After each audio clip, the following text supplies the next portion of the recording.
کرسیوں والا مسئلہ یہ ہے میرے بھائی، دیکھو کرسی پہ شدید مجبوری میں نماز جائز ہے، اگر زمین پہ بیٹھنا آپ کے لیے ممکن ہی نہیں ہے، آپ کہتے ہو ٹیک نہیں لگا، ٹیک لگائے بغیر، تو زمین پہ بھی ٹیک والی کرسیاں آتی ہیں جن کے پائے نہیں ہوتے، اس پہ ٹیک لگا لو۔ آپ کہتے ہو میرے لیے گھٹنے موڑنا ممکن نہیں ہے، گھٹنے سیدھے کرو قبلے کی طرف۔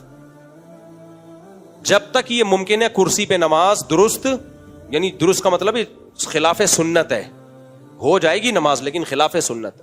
زمین پہ بیٹھ کے معذوری میں نماز پڑھنا سنت ہے۔ نبی صلی اللہ علیہ وسلم نے آخری دنوں میں جب آپ بیمار تھے زمین پہ بیٹھ کے آپ صلی اللہ علیہ وسلم نے نماز پڑھی۔ اب میں ابھی بات کمپلیٹ کر لوں پھر آپ کا سوال۔ تو شدید مجبوری ہو، اب لوگ کہتے ہیں مجبور ہیں، دعوت پہ جاتے ہیں تو آپ گھر زمین پہ بیٹھ جاتے ہیں آرام سے کھانا کھانے کے لیے، واش روم میں بھی آپ زمین پہ بیٹھ جاتے ہیں، اور دعوت پہ جاتے ہیں تو واش روم میں مشکل ہے، دعوتوں میں دیکھ رہا ہوتا ہوں بہت سے لوگوں کو زمین پہ بیٹھ کے کھانا کھا رہے ہیں، اور مسجد میں آتے ہیں تو کرسی پہ بیٹھ کے نماز پڑھتے ہیں۔ تو حتی الامکان کوشش کریں، اگر آپ کے لیے کھڑے ہونا مشکل ہے تو زمین پہ بیٹھ کے سنت ہے نماز پڑھنا۔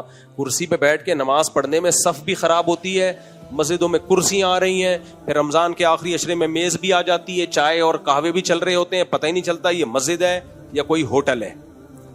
تو یہ بہت غلط بات ہے۔ شدید مجبوری ہو، اب کون مجبور ہے کون نہیں ہے یہ فیصلہ میں نہیں کر سکتا، تو کوئی کرسی پہ بیٹھا ہوا ہے میں تو اس کو برا نہیں کہہ رہا بھائی، وہ خود جانتا ہوگا۔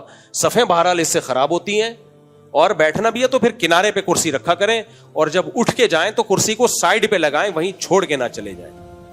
تو کوشش کریں کہاں بیٹھ کے نماز پڑھیں، زمین پہ بیٹھ کے۔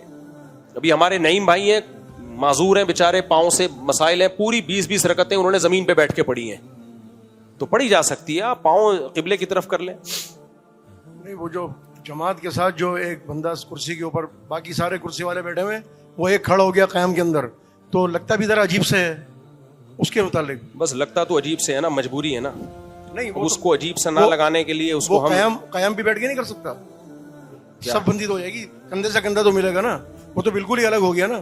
اگر وہ آدھی نماز جب بیٹھ کے پڑھ رہا ہے تو قیام بھی بیٹھ کے پڑھ رہا ہے۔ اس میں میرا خیال یہ ہے کہ وہ صف میں کھڑے ہو کر قیام کرے اور کرسی پیچھے رکھے، تو پھر پیچھے والی، اور اگلی نہیں، جب رکوع سے پہلے پھر کرسی آگے لے آئے۔ وہ رکوع تو اس نے کرسی پہ بیٹھ کے کرنا ہے نا، تو تھوڑا سا کھینچ لے کرسی کو، نماز میں اتنی حرکت جائز ہے۔ وہ بالکل ہی الگ منظر ہوتا ہے کہ وہ صف سے آگے نکلا ہوا ہوتا ہے، کھڑا ہوا ہوتا ہے، تو کرسی پیچھے رکھ لے، صف میں کھڑا ہو جائے سیدھا کندھے سے کندھا ملا کے، اور جب رکوع میں جانے کا ٹائم آئے تو کرسی آگے، خود بھی آگے ہو جائے، کرسی آگے کھسکا لے، ایسے ایک ہاتھ سے کرسی آگے کھسکا کے اس پہ بیٹھ کے رکوع کر لے۔ سمجھ میں آ رہی بات؟ یہ کر لے۔